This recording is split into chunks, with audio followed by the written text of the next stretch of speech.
ඔබ දන්නවා මේ වෙනකොට විදුලි කප්පාදුවක් මුළු රට පුරාම ක්‍රියාත්මක වෙනවා. මේ වෙනකොට නිවේදනය කරලා තියෙනවා ලංකා විදුලි බල මණ්ඩලය හෙට සිට විදුලි කප්පාදුවක් සිදු නොවන බව. නමුත් ඔබ දන්නවා පසුගිය 17 වෙනිදා දහවල් කාලයේ මුළු රට පුරාම විදුලි ඇනහිටීමක් සිදු වුණා. ඒත් එක්කම පහුවෙනිදා නැත්නම් 18 වෙනිදා ඉඳලා ලංකා විදුලි බල මණ්ඩලය විදුලි බල අමාත්‍යාංශය නිවේදනය කරා පැයක විදුලි කප්පාදුවක් සිදු කරන්න වෙනවා මේ විදුලි වැටීමත් එක්ක නැවත යථා තත්ත්වයටපත් කිරීම සම්බන්ධයෙන් ක්‍රියාත්මක කරන තුරු කියලා. ඉතින් ඔබ දන්නවා විදුලි කප්පාදුවත් එක්ක විශේෂයෙන්ම රටේ ආර්ථිකයේ මේ ප්‍රබලව බලපෑම විශේෂයෙන්ම අපි දන්නවා මේ ගමේ තියෙන ග්‍රොසරියේ ඉඳලා ප්‍රධාන කර්මාන්ත ශාලාව දක්වා මේක ප්‍රබලව බලපානවා. ඒ වගේම තමයි අපි දෛනික කටයුතු සිදු කර ගැනීමේදීත් මේක ප්‍රබලව බලපානවා විශේෂයෙන්ම අපේ නිවසේ දවසේ සිදු කරන ක්‍රියාවලියට පවා. ඒ හින්දා අපි විදුලි කප්පාදුව ගැන ප්‍රබලව කතා කළ යුතු කාලයක් උදා වෙලා තියෙනවා මේ විදුලි කප්පාදුවත් එක්ක. ඉතින් අපි හිතුවා අද දිනේ ඒ සම්බන්ධයෙන් ඇත්තටම මේ විදුලි කප්පාදුව උනේ කොහොමද? මොකද විදුලි සැපයීමක් දිගටම තිබුණා. මේක ඇත්තට බලාගාර ඉදි නොකිරීම නිසා වෙච්ච දෙයක්ද නැත්නම් මේක විදුලි සම්ප්‍රේෂණ මාර්ගයේ වෙච්ච දෙයක්ද? මොකද පක්ෂ විපක්ෂ සියලු දෙනා එක එක අදහස් පළ කරනවා. ඒ සඳහා අපි සාකච්ඡා කරන ආරාධනා කරේ සම්බන්ධයෙන් ඉන්න විශේෂඥවරයෙකුට ලංකා විදුලි පෞද්ගලික සමාගමේ හිටපු සභාපති බන්දුල චන්ද්‍රසේකර මහතා. එතුමා බලශක්ති විශේෂඥයෙක්. ආයුබෝවන් කියන පිළිගන්නවා. ඇත්තටම දැන් අර මම මුලින්ම සඳහන් කරපු ආකාරයට අපි දැක්ක දැන් පසුගිය 17 වෙනිදා දහවල් කාලේ විදුලිය ඇනහිටීමක් සිද්ධ වෙනවා. මුළු දිවෙන පුරාම. දැන් මේක එක විට සිදු වෙන්න ලංකා විදුලි බල මණ්ඩලය පැත්තෙන් තමයි මේක වගකීම දරන්නේ. එතකොට ඔවුන්ගේ වගකීම පැහැර හැරීමක්ද? මොකද විදුලි කප්පාදුවක් එක විට අපිට ප්‍රදේශයකට ඇනහිටීමක් වෙන්න පුළුවන්. යම්කිසි දෝෂයක් නිසා. මුළු රට තුලම විදුලි කප්පාදුවක් ඇනහිටීමක් වෙන්න මේක මොකක්ද ඇත්තටම උනේ? මෙහිමයි ඇත්තටම විදුලියේ ප්‍රධාන අංශ තුනක් තියෙනවා. එකක් තමයි ජනනය, ඊළඟට සම්ප්‍රේෂණය, ඊළඟට බෙදා හැරීම. ජනනය කියන්නේ විදුලිය නිෂ්පාදනය කියන්නේ බලාගාර වලින් විදුලිය නිෂ්පාදනය කිරීම.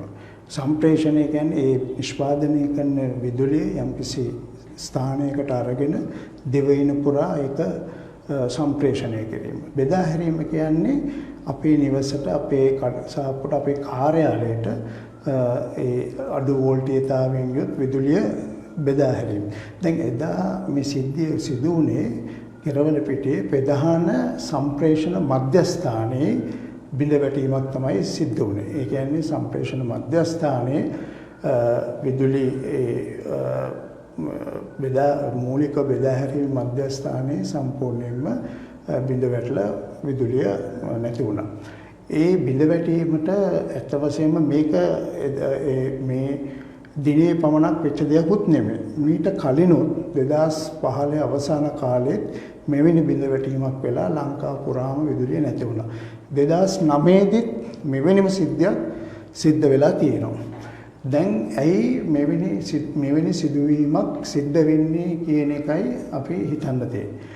මෙවැනි සිදුවීමක් වෙලා තියෙන්නේ සම්ප්‍රේෂණ මධ්‍යස්ථානයේ අපි දන්නවා ඒක ඊටාම දියුණු තාක්ෂණයෙන් යුතු අත් වශයෙන්ම අපේ ලංකාවේ සම්ප්‍රේෂණ පද්ධතිය යුරෝපීය ඒ කියන්නේ යුරෝපීය ස්ටෑන්ඩඩ්ස් ඒ කියන්නේ ඒ තත්ත්වයන්ට ඒ ප්‍රමිතීන්ට අනුකූලව තමයි සකස් කරලා තියෙන්නේ. විශේෂයෙන් මොකද අපේ සම්ප්‍රේෂණ පද්ධතිය සංවර්ධනය කිරීමට සඳහා බොහෝ විට ආසියානු සංවර්ධන බැංකුව, ඒ වගේම ලෝක බැංකුව වගේ ආයතන තමයි අපිට මූල්‍ය ආධාර සපයලා තියෙන්නේ. විශේෂයෙන් විදේශ ණය අරගෙන තමයි විදුලි බල මණ්ඩලය ඒ සම්ප්‍රේෂණ සංවර්ධනය පද්ධතිය සංවර්ධනය. එතකොට ඒගොල්ලන්ගේ අනිවාර්ය කොන්දේසිය තමයි ඒ ප්‍රමිතියට අනුව සිද්ධ වෙන්න ඕනේ කියලා. ඒක හොඳ දෙයක්. මොකද ඒ ප්‍රමිතිය යුරෝපීය මට්ටමේ දියුණු රටවල මට්ටමේ ප්‍රමිතියකින් යුතුව සම්ප්‍රේෂණ පද්ධතිය. නමුත් ප්‍රශ්නේ වෙලා තියෙන්නේ මේක ඒ විදියට ඒ ප්‍රමිතියට ඉදි කළාට මේක නඩත්තු කටයුතු කරනකොට ඒක ඒ ආකාරයෙන් කෙරෙන්නේ නැහැ. ඒක බාල නඩත්තු කටයුතු තමයි බොහෝ විට සිද්ධ වෙලා තියෙන්නේ. ඒ කියන්නේ මූලික උපාංග මේ පද්ධතියට දෙනකොට ආරම්භයේදී මේක හදනකොට සම්ප්‍රේෂණ මධ්‍යස්ථානයේ ඒවා ඒ ඉහළ ප්‍රමිතීන්ගේ දේවල් නමුත් ඕනම උපකරණයක් යම් කිසි කාලයක් යනකොට ෂෙයා වෙනවා. ඒක ඊළඟට රිප්ලේස් කරන්න වෙනවා, නැවත ඒක අලුත් කරන්න වෙනවා. ඒ වගේ යම් යම් දේවල් කරනකොට අර තිබිච්ච ප්‍රමිතියෙන් ඒක නඩත්තු කරන්නේ නැහැ.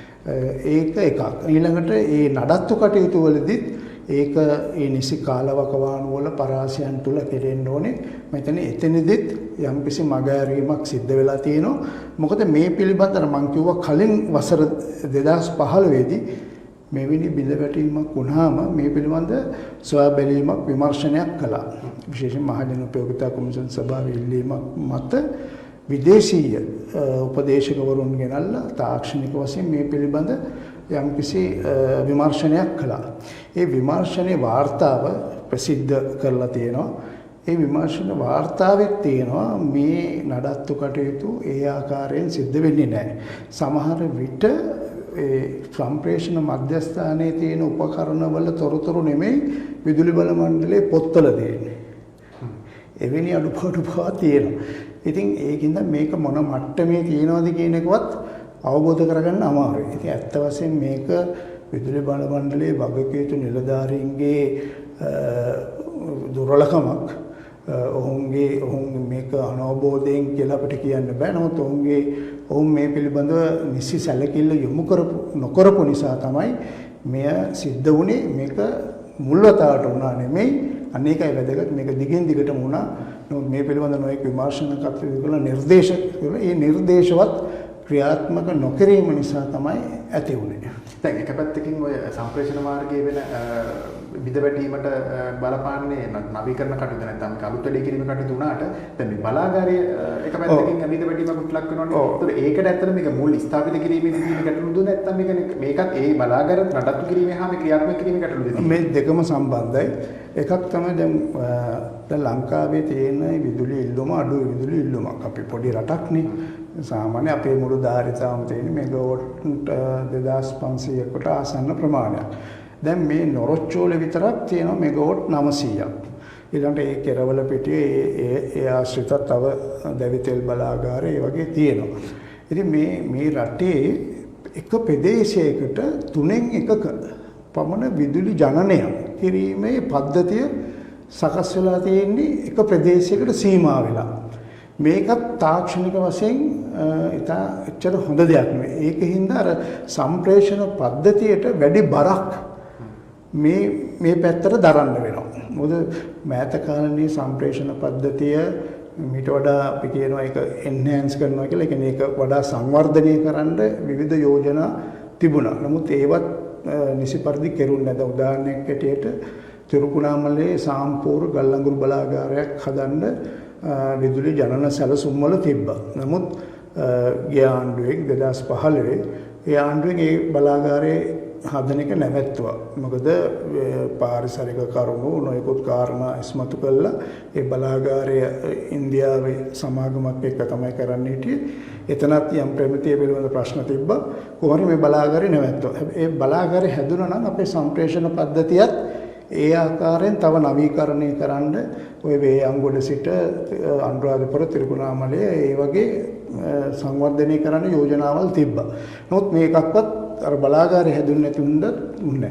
ඉතින් මේ එක තැනකට එක ප්‍රදේශයකට මේ සම්ප්‍රේෂණයේ කිරීමේ විදුලි ජනනය කිරීමේ වැඩි බරක් දරන්න වෙලා තියෙන හින්දා මේ ප්‍රශ්නේ එක මුලක් තියෙනවා. අනිත් කාරණේ තමයි දැන් අපිට දවස් 4-5 විදුලිය කප්පාදු කළානේ.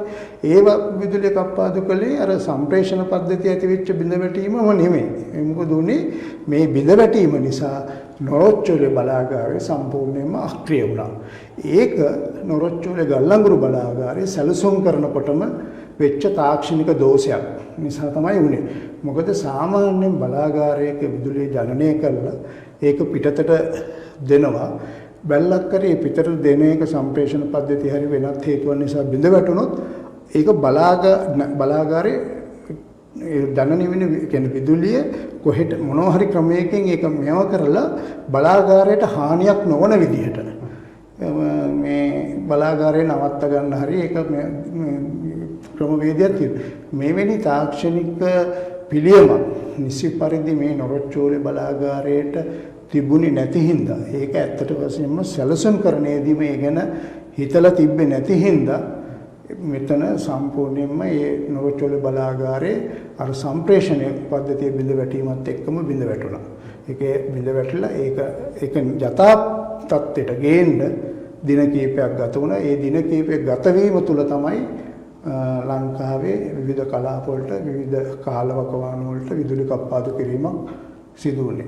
දැන් අපි දකිනවා දැන් මේ විදුලි කප්පාදුත් එක්ක පක්ෂ විපක්ෂ අතරත් විවිධ චෝදනා යෝජනා ඉදිරිපත් වෙනවා. ඒ අතරේ ප්‍රබල චෝදනාවක් ආවා මේක කඩාකප්පල්කාරී ක්‍රියාවක්ද කියන එක. ඇතැම් කෙනෙකුට කියන්න පුළුවන් මේකේ යම්කිසි ආණ්ඩුවක් බලයට ආව ඊට පස්සේ මේකේ යම්කිසි කීප දෙනෙක් හෝ ඒක ප්‍රබල තැනකින් ඉඳන් මේක වුණා දින. හැබැයි විදුලි බල මණ්ඩලයේ සභාපතිවරයා මේක කියලා තිබුණා මේ කඩාකප්පල්කාරී ක්‍රියාවක් නෙවෙයි. මේක ඇත්තටම විතාක්ෂණික ප්‍රශ්නයක් නැත්තම් මේකේ විදුලි බල මණ්ඩලයේ පැත්තෙන් තමයි මේ ගැටලු උනේ කියන එක.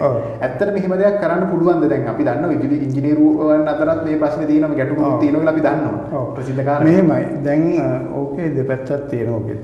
දැන් මම හිතන්නේ මේ සිද්ධිය ගත්තාම ඒක එක විට කඩාකප්පල්කාරී ක්‍රියාවක් කියලා මමත් හිතන්නේ. මේක තාක්ෂණික වශයෙන් වෙච්ච දෝෂයක්. හැබැයි මේ දෝෂයට වග කියන්න ඕනේ විදුලි බල මණ්ඩලය. විදුලි බල මණ්ඩලයේ නිලධාරීන්. ඒකට මේ ආණ්ඩුවේ පත් වෙච්ච අලුත් ආණ්ඩුවේ ඇමතිවරයවත් වග කියන්න ඕනේ කියලා මම කියන්නේ නැහැ. මොකද එතුමාට මේ විෂය පිළිබඳව එහෙම අවබෝධයකුත් මේ දින කිහිපයක් තුළ ගන්නත් බෑ. අනිත් එක එතුමා එහෙම එකපාර වග කියන්න ඕනේ කියලා මම හිතන්නේත් නැහැ. හැබැයි විදුලි බල මණ්ඩලයේ නිලධාරීන්ගේ තියෙන අකාර්යක්ෂමතාවය එහෙම නැත්නම් ඔවුන්ගේ අනවබෝධය කියන්නත් බෑ. ඔවුන් ඊටාම මේ විෂය පිළිබඳව හොඳ අවබෝධයක් තියෙන ලංකාවේ ඉහළම පෙළේ ඉංජිනේරුවෝ වැඩ කරන තැනක් තමයි විදුලි බල මණ්ඩලය. නමුත් ඔවුන්ගේ තියෙන අකාර්යක්ෂමතාවය හා මෙවැනි කාරණා සම්බන්ධයෙන් ඔවුන් දක්වන උඩඟු බව නිසා තමයි මේ තාක්ෂණික බිඳවැටීම සිද්ධ වුණේ. හැබැයි මෙහෙම ප්‍රශ්නයක් තියෙනවා. මොකද ලංකාවේ මිනිස්සුන්ගේ වගේම විවිධ දේශපාලනඥයන් අතරත් මතයක් තියෙනවා විදුලි බල මණ්ඩලයේ මේ විදුලි ඉංජිනේරුවෝ තමන්ගේ වරප්‍රසාද වෙනුවෙන් සටන් කිරීමේදී ඔවැනි කඩාකප්පල්කාරී ක්‍රියාවල් කරන්න උනත් සූදානම් පිරිසක් කියලා. ඒක ඉතාම නරක ප්‍රතිරූපයක් සමාජය තුළ තියෙනවා. මොකද විශේෂයෙන් සමහර වෘත්තීය සමිති ක්‍රියාමාර්ගය ගන්නකොට ඔවැනි තාක්ෂණික බිඳවැටීම් කඩාකප්පල්කාරී ක්‍රියා සිදු වුණා ඉතිහාසය තුළ. එහෙම කරන්න සැලසුම් කළා. ඒ සැලසුම් සමහර සැලසුම් එළිදරව් වෙලා තියෙනවා විවිධ අවස්ථාවල. ඉතින් ඒ නිසා ඔය සැකය සමාජයේ තියෙන සැකය නැත්නම් දේශපාලන පක්ෂ විපක්ෂ කාර්ය අතරත් තියෙන සැකය නැහැ කියන්න බෑ. ඒ කියන්නේ මටත් කෙනෙක් කිව්වා මේ ඇමතිවරයා ආපු ගමන් ඇමතිවරයාව නිකන් සැලෙන්ඩර් කරගන්න කරපු දෙයක්ද මේක. ඒ කියන්නේ තමන්ගේ බලය පෙන්වන්න විදුලි බල මණ්ඩලයේ ඉංජිනේරුවන්ගේ නිලධාරීන්ගේ බලය පෙන්වන්න කරපු දෙයක්ද කියන එක. එහෙම දේවල් වෙලා තියෙනවා.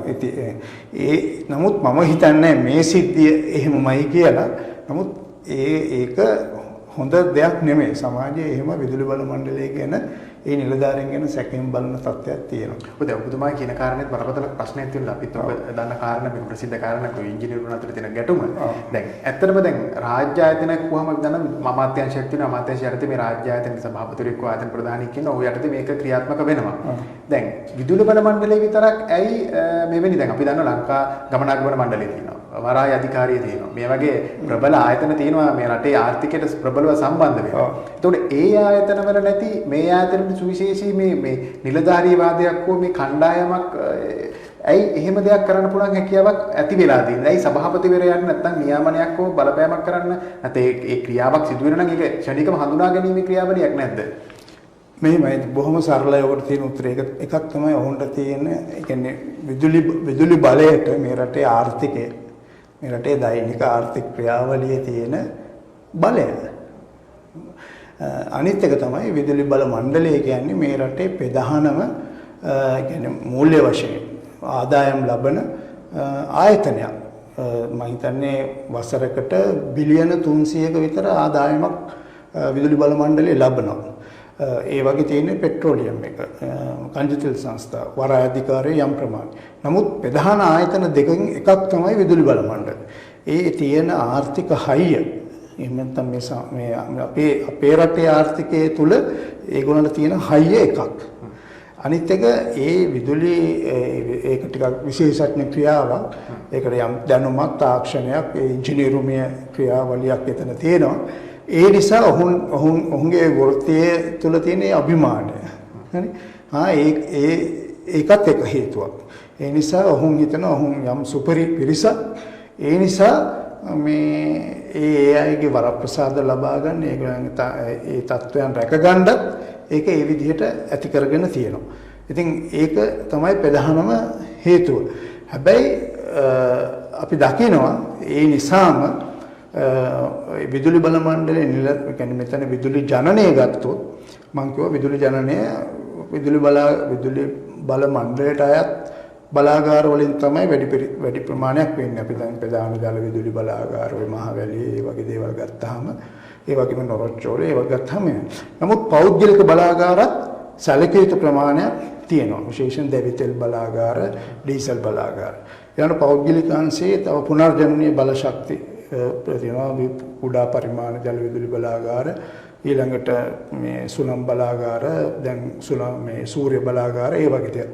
දැන් මෙතනත් යම් ව්‍යාපාරික ගනුදෙනුවක් තියෙනවා. ව්‍යාපාරික එකමුතුවක් තියෙනවා. මේ ව්‍යාපාරික එකමුතුව සමහර දේශපාලන නායකයෝත් ඒවට සම්බන්ධ වෙන අවස්ථා තියෙනවා. ඒ වුණාම මේක ජාවාරමක් බවට පත් වෙනවා. අන්නේ ඒ ජාවාරෙත් කොටස්කරව මෙතන ඉන්නවා. ඒකින්ද තමයි මේ විදුලි බල ශේෂ්ත්‍රය ගැන කතා කරනකොට මේ විදුලි මාෆියාවක් ගැන අපි පුවත්පත් මාධ්‍ය නිතරම කතා කරන්නේ. ඉතින් එහෙම දෙයක් විදුලි බල මණ්ඩලයේ තියෙන විශේෂයෙන් විදුලි බලය මීට දශක 3-4කට ඉස්සෙල්ලා විදුලි බලය නිෂ්පාදනය මුළුමනින්ම තිබ්බ රජයේ. නමුත් මේ පෞද්ගලික අංශයෙන් විදුලි බලය මිලදී ගන්න ආරම්භ කළ දිනේ සිට ඒකත් යම් අර්බුදකාරී තත්ත්වයක් තුළ ඇති වුණේ. ඒක දිගින් දිගටම දැන් සිදුවෙමින් පවතිනවා. මේ ක්‍රියාවලිය තුළ ඇත්ත වශයෙන්ම මෙතන ව්‍යාපාරික ජාවාරමකුත් වෙනවා කියන එක අද බොහොම පැහැදිලි. ඒක මේ බලයට එන හැම ආණ්ඩුවකම හැම මැතිවරණ ප්‍රකාශනයකම මේ සාකච්ඡා වෙන කරුණ මේ ගිවිසුම් ගැන මේ ජාවාරම්කරුවෝ මේ මාෆියාව එක්ක අපි කඩනවා කියන එක තමයි හැම ඇමතිවරයම කියන්නේ. නමුත් ඒක ලේසි කටයුත්තක් නෙවෙයි කියන එකත් මේක ඇතුළේම දැනෙනවා. ඒ ඇත්තටම විදුලි බල මණ්ඩලයේ පූර්ණ රාජ්‍ය බලය තබා ගැනීමට හැකියාවක් නැද්ද? ඇයි පුද්ගලික අංශය මේකට යොමු වෙන්න හේතු වුණේ? දැන් නොටචර බලාගාරයෙන් මෙගවුන් 900ක් උත්පාදනය කරනවා නම් විදුලි බල මණ්ඩලයට තියෙන බලාගාර වලට තනියෙන් මේක දුවන්න බැරිද? ඇයි පුද්ගලික අංශයක් නෑ ඒක බැරි වුණේ මෙහෙමයි. දැන් සෑම විදුලි බල මණ්ඩලය කල්ැතුව සෑම වසර 5කට වරක් ඉදිරි වසර 10කට හදනවා විදුලි ජනන සැලැස්මක්. ඒක හැම අවුරුදු 5ට ඒක මොකක්ද ඒකට කියන්නේ ඒක අප්ඩේට් කරනවා. නවීකාරක විදියට ඒක බලනවා. හැබැයි මේක ක්‍රියාත්මක කරන්න යනකොට රටේ ඇතැම් ප්‍රශ්න ඇති වෙනවා. උදාහරණයක් ඇටියට දැන් මොරොච්චෝලේ බලාගාරය ඔය අවසානයේ උතන ඉදුනේ වසර ගාණක් ප්‍රමාද වෙලා. කලින් මේක තිරුකුණාමලේ ඉදි කරන්න තිබ්බා. ඊළඟට මේ දකුණු පළාත ඉදිරි කරන්න තිබ්බා. හැබැයි හැම ප්‍රදේශයකදීම මේ ප්‍රදේශයේ ජනතාව පරිසරවේදීන් නොයෙකුත් අය උද්ඝෝෂණය කළා. මොකද ගල්ලංගරු බලාගාරයක් ඉන්න පරිසරයට වෙන හානිය සම්බන්ධයෙන් ඇතිවෙච්ච සංවේදී කරුණු නිසා. ඊට පස්සේ ඔහොම දේශපාලන වශයෙන් උත් ඕක ඒ ආණ්ඩුවලට ඒ රාජ්‍ය නායකයන්ටත් බලපෑම් මෙල්ල වෙලා මේක ටිකින් ටික ප්‍රමාද වුණා. ඒතකොට ඊට වෙලා තමයි ඔය නොරොච්චෝලේ ඔය බලාගාරය ওই විදියට පසු කාලයකදී ඉදුනේ. දැන් මේ ජනන සැලැස්ම ප්‍රමාද වෙනකොට උණයි කියලා විදුලිය සපයන්න නැතුව ඉන්න බෑනේ. රටේ ඉල්ලුම සපුරාලන්නේ. මොකද සාමාන්‍යයෙන් රටේ විදුලි ඉල්ලුම සෑම අවුරුද්දකටම 6කින් 7කින් වගේ වැඩි වෙනවා. ඒ කියන්නේ හැම අවුරුදු 10කට සැරයක්ම තියෙන බලාගාර වගේ දෙගුණයක් බලාගාර හදන්න වෙනවා. ධාරිතාව වැඩි කරන්න වෙනවා. ඉතින් මේක නොකර ඉන්න බෑ. මේක කරන්නේ නැතුව හිටියොත් මුළු රටේම ආර්ථිකයත් ඇනේ හිටිනවා, සමාජ බියවුල් වෙනවා, නොයෙකුත් ප්‍රශ්න දැන් හැම මිනිහම දැන් මේ විදුලියත් එක්ක ජීවත් වෙලා හරි ඒකට පුරුදු වෙලා තියෙනවා. ඒක විශේෂයෙන් කර්මාන්ත හැමදේම ගත්තා. දැන් එතකොට කලේ මොකද්ද? අර ජනන සැලැස්ම ක්‍රියාත්මක නොවුණු හින්දා විදුලි බල මණ්ඩලයට වුණා ඒක හැමදාම කරන දෙයක් දැන් ඒක පුරුද්දක් වශයෙන් දැන් කරන්න පුරුදු වුණා.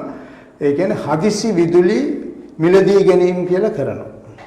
ඒ කරන්නේ කොහොමද? පෞද්ගලික අංශයෙන් ටෙන්ඩර් කැඳවලා පෞද්ගලික අංශයට කියනවා අපිට පුළුවන් තරම් ඉක්මනින් දැවිතෙල් බලාගාර ඩීසල් බලාගාර කියලා. මොකද කෙටි කාලයක් තුළ විදුලි බලාගාරයක් හදලා විදුලිය දෙන්න පුළුවන් ඒ වගේ තාප බලාගාරයකින් විතරයි. මෙගාවොට් 20ක් 25ක් එහෙම නැත්නම් 50ක් 100ක් එහෙම දෙන්න පුළුවන්. ඉතින් එහෙම තමයි මේ විදුලි බල ශේෂ්ත්‍රය පෞද්ගලික අංශයට ගියේ. ඉතින් දැන් අපි දැක්ක ඔහොම තමයි ආරම්භ වුනේ. නමුත් දැන් මේක හොඳ මුදල් ආකාරයක් හොඳ ජාවාරමක් කියලා පෙනුණු නිසා මම නම් කියන්නේ මේක දැන් පුරුද්දක් කරගෙන තියෙනවා. ශේෂ්ත්‍රයේ යම් අර්බුදයක් හදා ගන්නවා කොයි වෙලේ හරි කළා ඔන්න දැන් විදුලි නෑ මතකනේ ගිය පෙබරවාරියලත් ඔහොම කතාවක් කියලා විදුලි මේ ටෙන්ඩර් කෝල් කළා හදිසි විදුලි මේ මිලදී ගැනීම වල. දැන් මම හිතන්නේ බලාගාර 5ක්ද කොයිද ඒ අනුවට දීලා තියෙනවා මේ වාලච්චනේ අම්පාරේ මතුගම ඔයගේ පළාත් හබරන වගේ මේ විදුලිය නිෂ්පාදනය කරන. මේ එහෙම පෞද්ගලික අංශයට දෙනවා. ඉතින් මේක දැන් යම් මේ විදුලි බල මණ්ඩලය තුල වෙන ලොකු මුදල් ජාවාරමක් මේක තමයි අර මාෆියාව විදියට දැන් ක්‍රියාත්මක වෙන්නේ. මේක ඉතින් විදුලි බල මණ්ඩලයේ නිලධාරීන් ව්‍යාපාරිකයන් සුළු ව්‍යාපාරනේ මේ රටේ ඉහළම ව්‍යාපාරිකයන් මේකට සම්බන්ධ ඒ අයව ආරක්ෂා කරන දේශපාලකයන්. මේක ඉතින් තුන් ඈදුතු ජාවාරමක්. දැන් ඔබතුමාත් අර මුලින් සඳහන් කරපු ආකාරයට දැන් 2016 මහජන උපයෝගිතා කොමිෂන් සභාව ඊට පෙර තිබිච්ච විදුලි බිඳ වැටීමත් එක්ක වුන් යම්කිසි කරුණු කාරණා කිහිපයක් එළිදරව් කර එකක් තමයි මේ විදුලි සම්ප්‍රේෂණ පද්ධතිය තිබුණ අක්‍රමිකතා රැසක් තියෙනවා. ඒ සඳහා කඩනෙමින් අලුත් වැඩියා කරන්න කියන එක යෝජනාවක් කරලා තිබ්බා. ඊට අමතරව වුන් කියලා තිබු ප්‍රධාන කාරණය තමයි ඔබතුමාත් මුලින් සඳහන් කරපු ලංකා විදුලි බල මණ්ඩලයේ මේ විදුලි සම්ප්‍රේෂණ පද්ධති නවීකරණය කරන්න මේක තමයි ප්‍රධානතම හේතුව කියලා. දැන් මේ කාරණා මීට කලිනුත් මහජන උපයෝගිතා කොමිෂන් සභාව හරහා මෙහෙම වෙලා තියෙනවා. දැන් මේක සිදු නොවීමයි ප්‍රශ්නේ. දැන් අපි දැක්ක මේ වෙලාවෙත් අලුත් ආණ්ඩුවේ ඉන්න විදුලි බල මැති දලසලහ පෙරමුණතුමා මොකද කියලා කමිටුවක් පත් කරනවා. දැන් ඔය වගේ කමිටුවට සමහරට මේ යෝජනා හා සමානව වෙන්න පුළුවන්. හැබැයි වැඩි තියෙන මේක ක්‍රියාත්මක නොවීමනේ ගැටලුව තියෙන්නේ. පැහැදිලිව. ඇත්තටම මොකක්ද එතන හිරවීම දැන් මේක? නෑ ඔක තමයි ගැටුම. ඉතින් ඇත්ත වශයෙන්ම දැන් පහුගිය මැතිවරණ කීපෙම කියන්නේ ජනාධිපතිවරණ මහ මැතිවරණ ප්‍රධානවල අපි දකිනවා හැම පක්ෂයක්ම තමන්ගේ ප්‍රතිපත්ති ප්‍රකාශය මේ නිකුත් කරනවා. දැන් අත මොනවද දැන් අපිට ඇවිල්ලා තියෙන ශ්‍රී ලංකා පොදු ජන පෙරමුණේ ආණ්ඩුවක් දැන් පිහිටවුණේ ජනාධිපති ගෝඨාභය රාජපක්ෂ. එතුමාගේ සෞභාග්‍ය දැක්ම කියන ප්‍රතිපත්ති ප්‍රකාශයේ තියෙනවා 80%ක් 2025 වෙනකොට 80%ක් මෙරට පුනර්ජනනීය බල ශක්ති ප්‍රභව වලින් විදුලිය ලබා දීමට කටයුතු කරනවා කියන්නේ. ඔය වගේම මේ ප්‍රතිපත්තිය 2015 මෛත්‍රීපාල සිරිසේන මහත්මයාත් කිව්වා 50% ඒ තමාගේ කාලය තුළ මේ නමුත් ඒක කරන්න ප්‍රායෝගිකව බැරි වුණා. තාක්ෂණික හේතු තියෙනවා ප්‍රායෝගිකතාවය. නමුත් ඊට වඩා මේකට උනන්දු වෙන්නේ නැති නමුත් මොකද පුනර්ජනනීය බල ශක්තිය කියන්නේ ඒවා මහා පරිමාණයෙන් සංවර්ධනය කරන්න බෑ කුඩා පරිමාණයෙන් විවිධ ස්ථානවල එහෙම සංවර්ධනය කරන එකත් පුද්ගලික අංශයෙන් තමයි බොහෝ විට කෙරෙන්නේ. අධ්‍යයනත් කරන්න පුළුවන් නමුත් අධ්‍යයන කරනවා නමුත් පුද්ගලික අංශයෙන් තමයි කෙරෙන්නේ. නමුත් අරක එහෙම නෙමෙයි. අර තෙල් බලාගාරයක මේක දැන් ව්‍යාපාරිකයන් මේක පුරුදු වෙලා තියෙනවා. දැන් උදාහරණයක් හැටියට මේ දැවි තෙල් බලාගාර මීට අවුරුදු 20කට විතර උඩදී 20කට 30කට විතර උඩදී පටන් ගත්තේ. මේවා ඔය ප්‍රාග්ධන වියදම. මේවෙන් ගත්ත විදුලියටත් විදුලි බල මණ්ඩලය මුදල් ගෙවලා තියෙනවා. හැබැයි මේවා කාලේ පැන්නාම කියන්නේ අවුරුදු 15ක් විතර මේවෙන් විදුලිය ගත්තාම යෝජනාවක් ආවා විදුලි බල ආණ්ඩුවෙන් මේ බලාගාර ටික මිලදී ගන්න. හරි මිලදී අරගෙන ඒවැය තියෙන ඒ ෂයවීම් අඩු කළා ඒ අවුරුදු 15කට පස්සේ තියෙන වටිනාකම් මත ගන්න. එහෙම තීරණය කළා මේව සම්පූර්ණ මහජන උපයෝගිතා කොමිෂන් සභාවට මේකට අනුමැතිය ලබා දීලා මේක කරන්න. හැබැයි ඒක ගුණ නැහැ. මොකද ඊට ඒක කරන්න යනකොට ආයෙ අර්බුදයක් වුණා ඔන්න දැන් වතුර නැහැ ඔන්න දැන් නොරොච්චෝල කැඩිලා කියලා ආයෙ අරවම ආයෙ අර ගිවිසුම අලුත් කරනවා. ওই ක්‍රියාවලිය දෙතුන් වතාවක් දැන් වෙලා තියෙනවා මම හිතනවා මේ පාරත් ඒක වෙනවා. හරි ඊළඟට අර මං කිව්වේ ඒකයි රජයේ තියෙන ප්‍රතිපත්තියයි විදුලි බල මණ්ඩලයේ සැලැස්මයි අතර ලොකු ගැටයක් තියෙනවා. දැන් විදුලි බල මණ්ඩලයේ හිතනවා අපි විදුලිය ජනනය කරන්න ඕනේ තාම අඩු මුදලට කියලා. ඒක හරි කියනකො. හැබැයි ඒගොල්ලෝ අඩු මුදලට කියලා කියන්නේ ඒ කියන්නේ විදුලි ජනනයට යන වියදමෙන් විතරයි. නමුත් දැන් අපි තුමු ගල්ලංගුරු හරි දැවිතෙල් හරි ගේන්නේ අපිට නැහැනේ.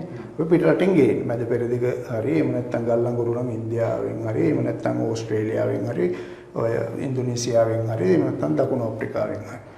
දැන් මේවට විදේශ විනිමය දැන් රුපියලේ අගේ අවපාත වෙනවනම් ඒ දැන් පහුගිය කාලේ පුරා විශාල විදිහට ප්‍රතිශතයකින් අපේ රුපියල බාල් දුණා. හරිද? ඊළඟට ලෝක වෙළඳපොලේ තෙල් මිල වැඩි වුණා. දැන් පහුගිය ගණන් අඩු වුණා ඒක. නමුත් යම් කාලවල වැඩි වෙලා තියෙනවා. මේ උච්චාවචනයේ සිද්ධ වෙනවා. දැන් මේවා ඒගොල්ලෝ සලකන්නේ නැහැ මේ වෙන දේවල්. ඒගොල්ලෝ බලන්නේ අර නිෂ්පාදනය වෙන දේ විතරයි. ඉතින් නමුත් ඒ වැරදි උපකල්පනවල ඉඳලා අඩු මිලට මේක කරන්න පුළුවන් කියලා අර තෙල් වලට ගල්ලංගුරු වලට තමයි ඒගොල්ලෝ හිත දෙන්නේ. නමුත් මෙතන පිටිපස්සේ තියෙන්නේ අර ජාවාරම් මානසිකත්වය. ඉතින් ඇත්ත වශයෙන්ම මේ ගැටුම කියන්නේ රජයේ ප්‍රතිපත්තියයි විදුලි බල මණ්ඩලයේ සැලැස්මයි අතර තියෙන ගැටුම.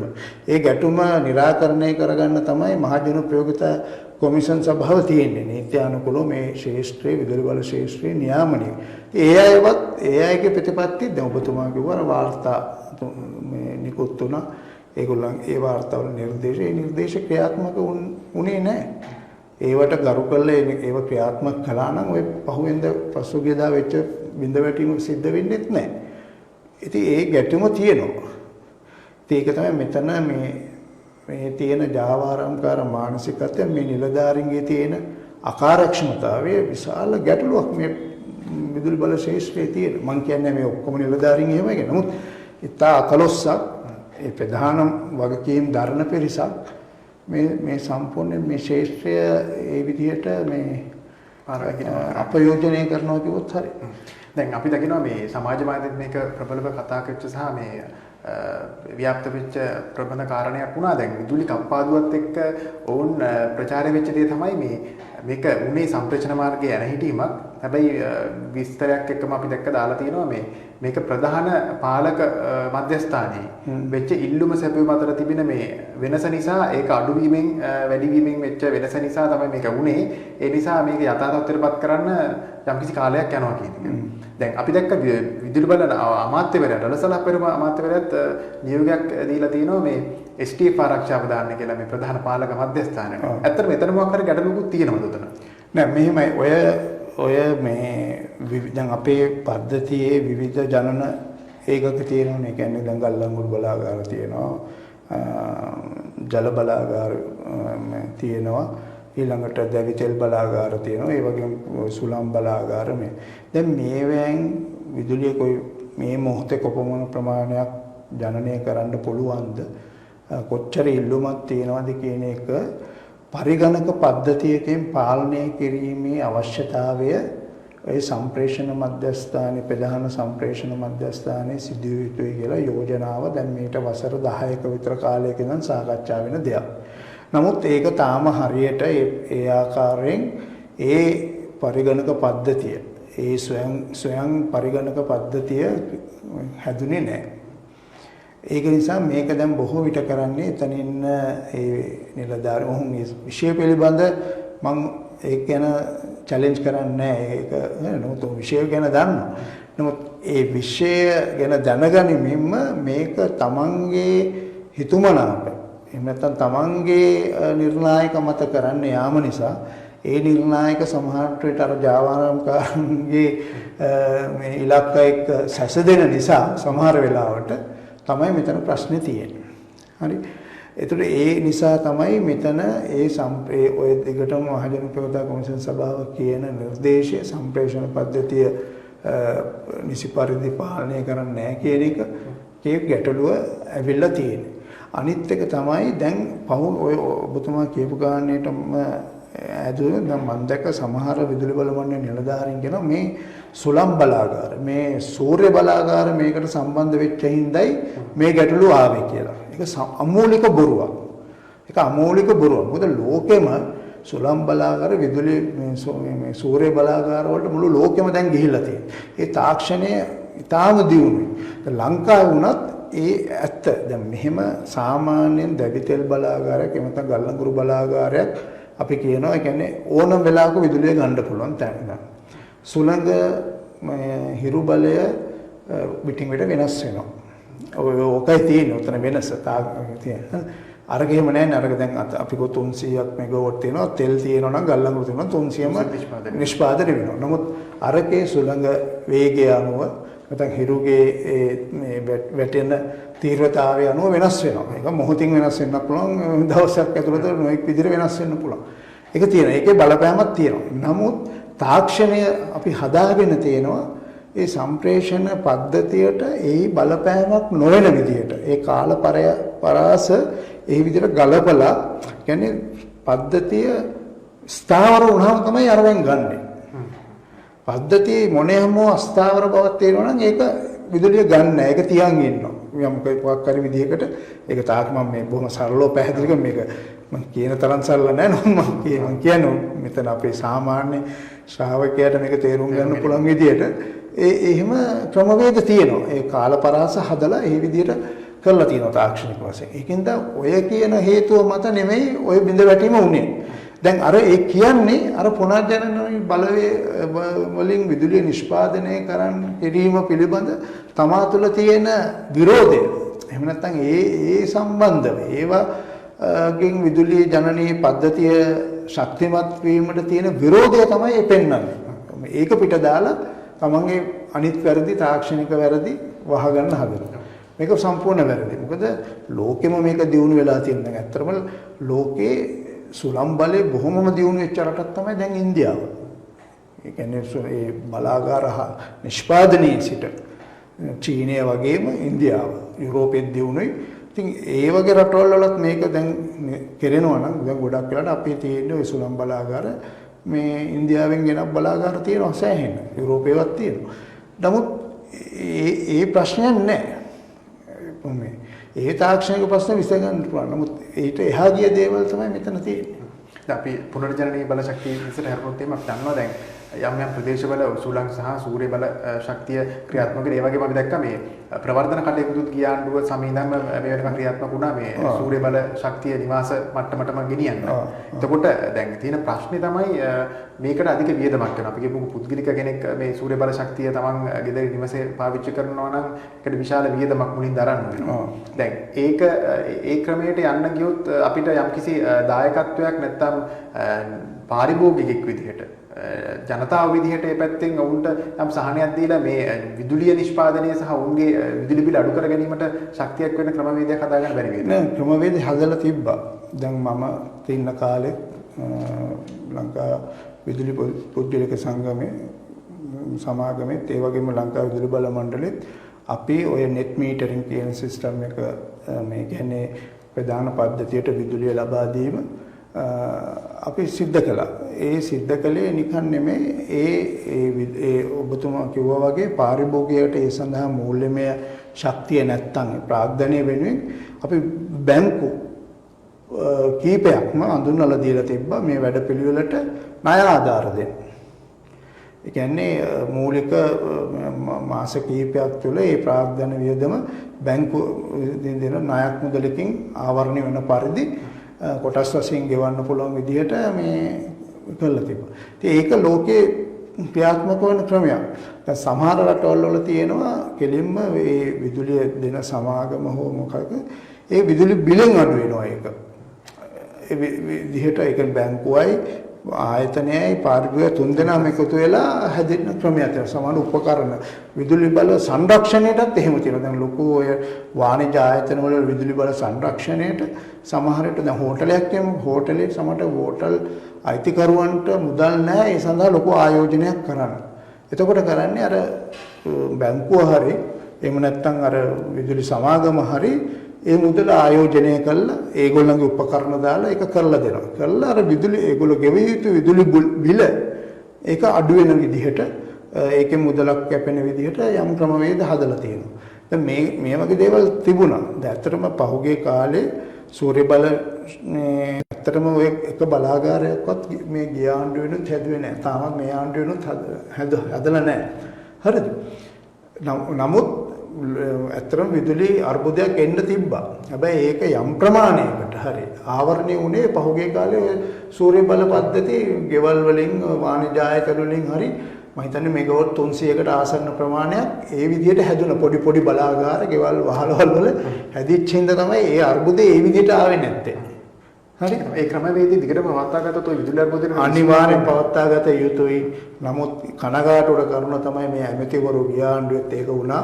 මම කියන්න ඕනේ අපි දන්නා මේ ආණ්ඩුවේ මොන විදිහකට ඒ විදි දේවල් වලට සලකයිද කියලා. ඇමතිවරු වෙනස් වෙනකොට ඒ ආධාර වැඩ පිළිවෙල වෙනස් කරනවා. Tamante හිතවත් මූල්‍ය ආයතන ගෙනල්ලා අඳුන්වලා දෙන්න හදනවා. මම නම් කියන්න කැමති නැහැ. ඒ නිසා මේ වැඩ පිළිවෙල දැන් අර සූර්ය බල සංග්‍රාමය කියලා ගිය ආණ්ඩුවෙන් පටන් ගන්න හොඳ වැඩ පිළිවෙලක් ගියා. නමුත් ඒක ඒ ආණ්ඩුව තුලම ඇමතිවරයා වෙනස් වෙනකොට ඒවා බිඳ වැටුණා. ඒවා ඒ සමාගම් ඇත්ත වශයෙන් මෙගාවොට් 1000ක් මේ රට තුල විදුලි බලය නිෂ්පාදනය කරන සැලසුමක් ඒගොල්ලෝ හදලා ප්‍රතිපත්තිමය වශයෙන් ආණ්ඩුවට බාර දුන්නා. නමුත් ඒක කරන්න මේ ආණ්ඩුව පැත්තෙන් අවශ්‍ය උදව් ඉල්ලුවා. නමුත් ඒක ඒ විදිහටම ලැබුණ නැති අවස්ථා තිබුණා. ඒකින්ද ඒ ව්‍යාපාර කටයුතු යම් ප්‍රමාණයකට බිඳ වෙනවා. දැන් 2015 හැබැයි එක දෙයක් කරා මන්නාරමේ. ඇතන මෙගාවොට් 1000ක් විතර විදුලියක් සුළං බලෙන් ජනනය කරන්න පුළුවන්. විශාල ප්‍රභවයක් තියෙනවා. ඒ පිළිබඳ සමීක්ෂණ හැම දෙයක්ම කරලා තියෙනවා. දැන් මෙගාවොට් 104ක විදුලි බලාගාරයක් හදලා තියෙනවා. ඒක මම හිතන්නේ මේ තව මාස කිහිපයකින් පද්ධතියට සම්බන්ධ කරන්න පුළුවන්. ඒ වගේ ව්‍යාපෘති ඇත්තටම වෙන්න ඕනේ. මම හිතන්නේ ඒක ඒ මන්නාරමේ සුළං බල ව්‍යාපෘතිය මේ ජනතා අයිතියට මේ පැවරුණොත් දැන් ඒක හොඳ දෙයක් වෙනවා, හොඳ ආදර්ශයක් වෙනවා මුළු රටටම. මගේ අවසාන විනාඩි කිහිපය තුල දැන් අපි දැක්කා මේ කොරෝනා කාලෙත් එක්ක කතා කරද්දි මේ විදුලි බිල සම්බන්ධයෙන් ලොකු කතා බහක් ඇති වුණා. දැන් ඊටදී කතා වෙච්ච කාරණේ තමයි නැත්නම් විදුලි බිල්වත් හදිවුනේ නැත්නම් මේක කොහොමද ගණනය කරේ කියන ප්‍රශ්නය. දැන් සමහර පාරිභෝගික නැත්නම් නිවසේ පදිංචි වෙලා ඉඳපු කට්ටියට විදුලි බිල 7000 5000 ඊට වඩා වැඩි ගණනක් දීලා තිබුණා. යුනිට් ප්‍රමාණය කොහොමද මේ ගණනය කරේ? ඊට පස්සේ ව්‍යාපාරික ආයතන වහලා තිබුණේ. දැන් අපි දැක්ක අපේ ඊශ්වර ආයතනයේම අපි ජනතාවගේ අදහස් ගත්තා. ඒ වෙලාවේ ඔවුන් කියව කාරණේ තමයි මේ සමහර ආයතන වහලා තිබ්බේ මාස දෙක තුනේම. හැබැයි විදුලි බිල එවෙදිලා. ඇත්තටම ඔබතුමාට යම්කිසි අදහසක් කියන්න පුළුවන්. මොකද ඔබතුමාත් එක්ක ආයතනයක සභාපතිවරයෙක් වෙලා ඉඳියා. කොහොමද විදුලි බිල මේක ගණනය වුනේ? ඔව් දැන් ඒ සම්බන්ධයෙන් විවිධ මත ප්‍රවණ මමත් ඒ දවස්වල යම් යෝජනාවක් කළා. මෙහෙමයි ඒකේ දැන් උදාහරණයක් ඇටියට කොරෝනා අපේ රටට බලපෑවේ මට මතක විදිහට පෙබරවාරි අන්තිම මාර්තු වගේ මාසෙ වගේ. එතකොට මාර්තු ඉඳන් ඔය මැයි වෙනකන් විතර ඒ බලපෑම තාම තදින්ම තිබ්බා. කියන්නේ ලොක්ඩවුන් කළා මුළු රටම, ඇඳිරි නීතිය තිබ්බා, ව්‍යාපාර කටයුතු කරගන්න බැරි වුණා. එතකොට විදුලි බිල් සැකසීමත් සිද්ධ වුණා. මොකද විදුලි බිල් සැකසෙන්නේ ඒ මීටර් රීඩ් මනු කියවන්න නිවසට ආයතනයෙන් ආයතනයට ඇවිල්ලා ගන්න රීඩ් මේක අනුව තමයි හදන්නේ. එතකොට දැන් උනේ මාර්තු දැන් ආයතනයේ වැහුවා කියමුකෝ මාර්තු මාසේ. එතකොට වැඩ කළේ නැහැ. අප්‍රේල් මාසෙත් වැඩ කළේ නැහැ. හැබැයි විදුලි බිල ආවා. ඒකනේ කියන්නේ. එතකොට විදුලි බිල ඒ උනට හැදුවා මේගොල්ලෝ වැඩ කළාද නැද්ද කියන එක අනුව නෙමෙයි. මොකද අර මීටරේ රීඩ් කරගන්න බෑනේ ආවේ නැහැනේ. ඒගොල්ලෝ උපකල්පනය කළා වැඩ කළා කියලා හිතලා අර ජනවාරි පෙබරවාරි දෙසැම්බර් වල යම් කිසි විදුලි බිලක් ආවනම් අන්න ඒක මත ඒ අස්තමේන්තුව මත දැන් අපි කොමු යුනිට් 180ක් පාවිච්චි කළා විදුලි බිල 3500ක් අපි දෙසැම්බර් වල ගෙවලා තියෙනවා. 3510ක් ජනවාරි වල ගෙවලා තියෙනවා. 3560ක් ගෙවලා තියෙනවා කියලා හිතුව. එතකොට ඒකේ සාමාන්‍ය අගය අරගෙන 3500ක් කියලා මාර්තු බිලත් හදලා. හැබැයි ආයතනයේ වැඩ කළාද නැද්ද මේ මීටරේ ගිහිල්ලාද නැද්ද කියන එක බැලුවේ නැහැ. එහෙම තමයි වුනේ. ඊළඟට අප්‍රේල් වලත් ඒ විදිහට දුන්නා. ඊළඟ මැයි වල තමයි ඔන්න තත්ත්වයේ යම් කිසි විදියකට සමහන් වෙලා රීඩ් කරන්නාම විදුලි රීඩින් එක ගත්තා. ඇත්තටම එතකොට දැනුණා සමහර ආයතන ඇත්තට වැඩ කරලා නැහැ, මීටරේ ගිහිල්ලා නැහැ. සමහර ආයතන ගෙවල් වල පාවිච්චි වෙලා තියෙනවා. එතකොට අර වෙනස ඊට පස්සේ වෙනස ඊළඟට හැදුවා. අර වැඩියෙන් ගෙවපු එක අඩු කළා. එහෙම ක්‍රමයක් තමයි ඔක උනේ ඇත්තට. ඉතින් ඒක සමහර වෙලාවට කිරීමේ යම් දෝෂත් සිදු වෙලා තියෙන විශේෂයෙන් මම දැක්ක විදුලි බල මණ්ඩලයේ ඒක යම් දෝෂ සිදු වුණා කියලා චෝදනා තිබ්බා. නමුත් ක්‍රමවේදයක් හැටියට ඒගොල්ලෝ අනුගමනය කළේ ඒකයි. දැන් අනිත් එක තමයි පාරිභෝගික පැත්තෙන් දැන් වාණිජ ආයතනයක් වැවුවා නම් ඇත්තටම විදුලි බිල අඩු වෙන්න ඕනේ. ඒක ක්‍රියාත්මකුන්නේ නැහනේ. නමුත් නිවස්වල ඒ කාලේ හේතු දෙකක් තිබ්බ විදුලිය වැඩි වෙන්න වෙනදට වඩා. එකක් තමයි බොහෝ දෙනෙක් පවුලේ අය සියලු දෙනා ගෙදර.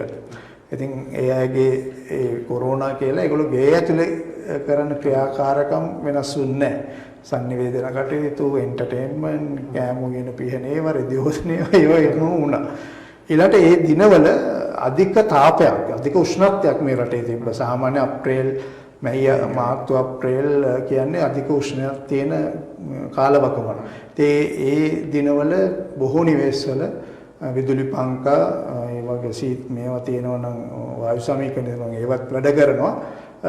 ඒකින්ද විදුලියේ පරිභෝජනෙත් වැඩිවීමක් තියෙනවා.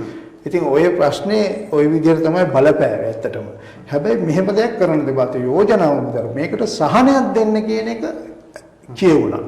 يعني ඒක රටේ මිනිස්සු සමාජයෙන් ඇති වුණා විදුලි බිලට සහනයක් දෙන්න. ආයතන වලින් කියවුණා විදුලි බිලට සහනයක්. හැබැයි ඒකට යම් ක්‍රමවේද තිබ්බා. ඒ ක්‍රමවේද යම් කියලා විදුලි සහනයක් දෙනවා කියලා රජයේ ප්‍රකාශ වුණාට මම හිතන්නේ ප්‍රායෝගිකව තාම කිසිම පාරිභෝගිකයට ලැබිලා තියෙනවා කියලා අපිත් යෝජනා කළා. මොකද විශේෂයෙන් අර විදුලි ඒකක ගන්න වැඩි වෙච්ච හින්දා දරන්න බැරි විදුලි බිලක් එනවා. නමුත් පරිභෝජනය කරන්න නැති ඒ සඳහා මොකද ඒ දිනවල මේ විතරක් අර මේ අපේ යුනිට් ඒකක වලින් විදුලි බිල හැදෙන්නේ. අන්න ඒකකයේ මේ එක යම්කිසි තනි අගයකට අරගෙන, ඒ කියන්නේ විදුලි නිෂ්පාදනයට යන වියදම විතරක් අරගෙන හදලා తాවකාලිකව සහනයක් දෙන්න කියලා. හැබැයි දැන් අපි නිකන් සාමාන්‍ය විදිහට කල්පනා කරොත් අපි කියමුකෝ මාර්තු මාසයේ තමයි විදුලි බිල අවසාන වශයෙන් ගණනය කරේ කියලා ඒකක ප්‍රමාණය. අර කියවන්න ගෙදරට ඇවිදilla.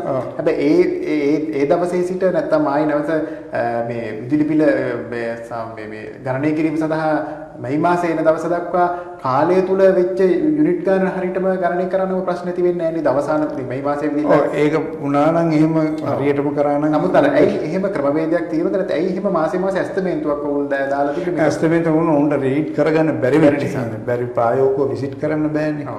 මොකද ඒක තමයි. නමුත් ඔවුන්ට එක් බිලක් දෙන්න තිබුණා නේද මාස 3ට නැත්නම්. ඔව් ඒක තමයි. විකල්ප ක්‍රම ගොඩක් තිබ්බා. නමුත් ඒක තමයි එහෙම ඒ අවස්ථාවන් සලකලා බලලා ඒක කරන්න තිබ්බා. නමුත් ඒක නොකිරීම නිසා සමාජයේ ලොකු මේ පිළිබඳ කලකිරීමක් මේක ඇති වුණා. නමුත් මම මේ දෙපැත්තම අරගෙන කියන්නේ. නමුත් දෙපැත්තම බලලා නමුත් අනුම විදියට තමයි ගොඩක් වෙලාවට හැදුනේ විදුලි. අවසාන වශයෙන් දැන් ඇත්තටම මේ අපි දකිනවා මේ විදුලි බිඳවැටීමත් මින් අවස්ථා කිහිපයකදී සිද්ධ වුණා. මේකට යෝජනා ඉදිරිපත් වුණා යම් කිසි වැඩපිළිවෙලක් ක්‍රියාත්මක වෙන්න කියලා ඔබතුමා කියන ආකාරයෙන් මේ වැඩපිළිවෙල ක්‍රියාත්මක නොවෙන්නත් හේතු ඔබතුමා සඳහන් කරා.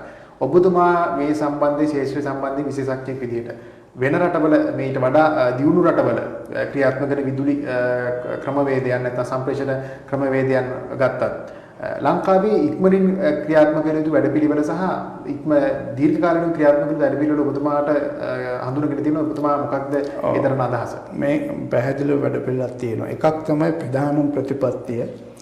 දැන් අපේ රට පොඩි රටක්. නමුත් පොඩි වුණාට අපේ රට මේ ලෝකේ භූදේශපාලනයේ ඊටාම තීරණාත්මක රටක් බවට පත් වෙමින් යනවා. විශේෂයෙන් මේ ලෝක ආර්ථිකය මේ ආසියාව වටා කරකෙන්න ගත්තන් පස්සේ විශේෂයෙන් චීනයේ නැගීම, ජපානය, කොරියාවේ නැගීම, මේ පැත්තෙන් ඉන්දියාව වගේ එන නිසා අද අපේ රට මේ භූදේශපාලනයේ ඉත්තේ බවට පත් වෙමින් යනවා. දැන් ඒක අපි පහුගිය අවුරුදු කිහිපය තුළම මේ රටේ දේශපාලනය තුළ වෙනත් සමාජ සංවර්ධන ක්‍රියාවලිය තුළ අපි දැක්කා. අවාසනාවකට මේ රටේ විදුලි බල ශේෂ්ත්‍රය විතරක් නෙමෙයි මුළු ඛනිජ ශේෂ්ත්‍රයම මේ බල ශක්ති ශේෂ්ත්‍රයම අද මේ කලාපයේ බලවතුන් දෙන්න අතර දෝලණීය වෙන න්‍යාය පත්‍රයක් බවට පත් වෙලා තියෙනවා. උදාහරණයක් තමයි දැන් චීනයේ නොරොච්චෝලේ කලා ඉන්දියාව කියනවා අපිටත් ඕනේ ලංකාවේ බලාගාරයක් කරන්න. දැන් වරාය ගත්තත් එහෙමයි. වරාවේ එක පර්යන්තයක් චීනෙ ගත්තාම ඉන්දියාව බලනවා තව පර්යන්තයක් මිලදී ගන්න. කියන්නේ රජේ නෙමෙයි සමාගමක් වෙන්න පුළුවන්. නමුත් මේක පිටිපස්සේ විශාල කලාපීය බලවතුන්ගේ දේශපාලනයක් ක්‍රියාත්මක වෙනවා. පළවෙනි දේ තමයි මේ රටේ විදුලි බල හෝ බල ශක්තිය සංවර්ධනය කිරීමේදී ජනතාවගේ පැත්තෙන් හිතලා කරනවා නම් මේ බලවතුන්ගේ මේ ගැටුම මේ කලාපීය බලවතුන්ගේ ගැටුමෙන් මේක නිදහස් කරලා නේ විවෘත ටෙන්ඩර් කියන්නේ මොකද අපිට තාක්ෂණය නෑ සම්පූර්ණයෙන්. අපි ලෝකෙන් තාක්ෂණය ගන්න ඕනේ. අපි මොනවා විදුලි බල සංවර්ධනයක් කරනවා නම් ඒ තාක්ෂණය ගන්න නම් අපි විනිවිද පේන ටෙන්ඩර් පටිපාටියකට යන්න ඕනේ. නැතුව අර රටෙන් ආධාර දෙනවා අර රටෙන් ණය දෙනවා කියලා එක රටකට ගැති වෙලා මේක සංවර්ධනය කරන්න ගියොත් අපි බරපතල අමාරුවකට වැටෙනවා. දැන්ටමත් ඒ දුෂ්කරතාවයට වැටලා ඉවරයි. නමුත් ඒකෙන් අපි පළවෙනියම ගැලවෙන්න ඕනේ. මොකද ඒක ගැලවුණොත් විතරයි අපිට ඕන තාක්ෂණය හොඳම ප්‍රමිතිය නිවැරදි ටෙන්ඩර් පටිපාටිය නිවැරදි මිලකට ඒක ගන්න පුළුවන්. මොකද අරම කරන ගමන් ඒකේ තාක්ෂණය බාල වෙන්න පුළුවන් ප්‍රමිතිය බාල වෙන්න පුළුවන් ඊළඟට අපිට කියන ගාන නෙමෙයි අත යටින් යන මුදලත් ඒකට එකතු කරලා තමයි එන්නේ. ඒ පිළිබඳ නොරොච්චෝලේ හොඳම උදාහරණයක්. හරි. ඒකට ඒව ප්‍රශ්නයක් තියෙනවා. ඉතින් එතනින් මේ රටේ ඔය දේශපාලනය මේ රට වෙනස් කරන්න සිස්ටම් චේන්ජ් කරන්න යනවා නම් ඕක අනිවාර්යෙන් බලශක්ති ශේෂ්ත්‍රයේ ওই දේ පළමුවෙන්ම කෙරෙනවා. දෙවෙනුව තමයි ලෝකේ හැම රටක්ම එක බලශක්ති ප්‍රභවයක් මත යැපෙන්නේ නැහැ. තාප විදුලිය මත පමණක් යැපෙන්නේ නැහැ. ජල විදුලිය මත පමණක් න්‍යෂ්ටික විදුලිය මත පමණක් යැපෙන්නේ නැහැ. ඒගොල්ලෝ දැන් බොහෝ රටවල් හැම ප්‍රභවයක්ම යම් ප්‍රමාණයකට තමන්ගේ ජනන පද්ධතිය තුල තියෙනවා. නමුත් ලෝකේ ප්‍රවණතාවයේ හැටියට දැන් විශේෂයෙන් මේ පරිසර අර්බුද ඒවා හැම එකක්ම සැලකිල්ලට ගත්තාම සම්පත්තියේ ගොඩක් පුනර්ජනනීය බලශක්ති පැත්තට තමයි යන්නේ. ඒ පැත්ත වඩා සංවර්ධනය කිරීමට රජයේ ප්‍රතිපත්ති ඔය තුන්වෙනුව මම කියන්නේ අර නිලධාරීන්ගේ තියෙන. ඒ නිලධාරීන්ට ඕන විදියට මේ සැලැස්මවල් කියන්නේ මේ මහජන උපයෝගිතා කොමිෂන් සභාව කියලා මේ රටේ ඒ නියාමන ආයතනයක් කරනවා. ඒ නියාමන ආයතනයට ස්වාධීනව ඒකේ බලතල තව ශක්තිමත් කළා මේ විදුලි බල ශේෂ්ත්‍රය විතරක් නෙමෙයි සියලුම උපයෝගිතා සේවාවන් නියාමනය කරලා ඒවා ප්‍රම නියාමනය කරනවා කියන්නේ උදෙක් මිල ගණන් විතරක් නෙමෙයි තාක්ෂණය ප්‍රමිතිය හැම දෙයක්ම ඒ කිරි කරලා කළොත් තමයි මේ ශේෂ්ත්‍රය දියුණු සංවර්ධිත ශේෂ්ත්‍රයක් විදිහට ජනතාවට බරක් නැති ශේෂ්ත්‍රයක් විදිහට ඉදිරියට ගෙනියන්න පුළුවන්. ඔබතුමාට ආණ්ඩුවෙන් යම් යෝජනාවක් ඉදිරිපත් කරන්න හෝ ආරාධනාවක් ලැබුණාද? එහෙම තාම අදහසක් තියෙනවද? මගේ යෝජනා මම විවෘතව මගේ සමාජ මාධ්‍ය මගින් පොත්පත් මම ඉදිරිපත් කරලා තියෙනවා. මේ සම්බන්ධයෙන්ත් මම එහෙම කියන අවස්ථාවක් ලබා දුන්නොත් ඒක කොහොමත් මහජන උපයෝගිතා කොමිෂන් සභාව කැඳවනවා මහජන අදහස් විමසන්න විද්වතුන්ගේ ශේෂ්ත්‍රය. ඒ අවස්ථාවේදී අපි පෙනී හිටලා මේ අදහස් කියන්න බලාපොරොත්තු වෙනවා ඉදිරියට. එහෙනම් බොහොම ස්තුතියි ඔබතුමාගේ වටිනා කාලය ගත කරගෙන අප සමග සම්බන්ධ වුණාට. ඉතින් අද දිනේ අපි සාකච්ඡා කරේ ඇත්තටම මේ විදුලි කප්පාදුවත් එක්ක කොහොමද රටේ විදුලි බල ශේෂ්ත්‍රය ඉස්සරහට අරන් යන්නේ කියන කාරණේ සම්බන්ධයෙන් අපි දැක්කා කොරෝනා සමයේදී විදුලි පාරිභෝගික ලෙස ජනතාව ප්‍රධාන වශයෙන්ම පීඩාවට පත්වෙච්ච කාරණේ තමයි මේ විදුලි බිල සම්බන්ධයෙන්. අපි ඒ ගැනත් අපි සාකච්ඡා කරා. ඒ සඳහා අපි ආරාධනා කරේ අද දිනේ ලංකා විදුලි පෞද්ගලික සමාගමේ හිටපු සභාපති බන්දුල චන්ද්‍රසේකර මහතුමා. එතුමාට ස්තුතිවන්ත වෙන නැවතවරක්. එතුමා බලශක්ති විශේෂඥයෙක්. එතුමා එක්ක අපි සාකච්ඡා කරේ අද දිනේ රටේ ඇතිවෙච්ච හදිසි විදුලි බිඳ වැටීම සහ කොරෝනා සමයේදී ඇත්තටම ජනතාවට ප්‍රබලව බලපාපු මේ විදුලි බිල ගණනය වුණේ කොහොමද කියන කාරණේ. ඉතින් අපි දීර්ඝව සාකච්ඡා කරා අවසාන වශයෙන් එතුමන්ගේ දැනුම සහ දැනුමත් එක්ක වූ යෝජනාවන් කීපයක් කරා. අපි හිතනවා ඒ යෝජනාත් ආණ්ඩුව අලුත් ආණ්ඩුවක් පත් වෙලා තියෙන ඔවුනුත් මේ යෝජනා අරගෙන බලශක්ති ක්ෂේත්‍රයේ මේ තියෙන මාෆියාව හෝ මේ කල්ලිවාදය හෝ මේ කඩකප්පල්කාරී ක්‍රියාවන් සිදු කරන යම් පිරිසක් ඉන්නමනම් ඔවුන් නැවත ඔවුන්වත් මේ ක්‍රියාවලියට සම්බන්ධ කරගන්නේ නිවැරදි වැඩපිළිවෙලක් බලශක්ති ක්ෂේත්‍රය සඳහා ඉදිරිපත් කරයි නැත්නම් ක්‍රියාත්මක කරයි කියලා. ඉතින් අදට අප සමුගන්නවා ඒෂියන් මිර මතවාද වැඩසටහනින්. ඔබ සියලු දෙනාට සුබදායී දවසක්. asianmirror.lk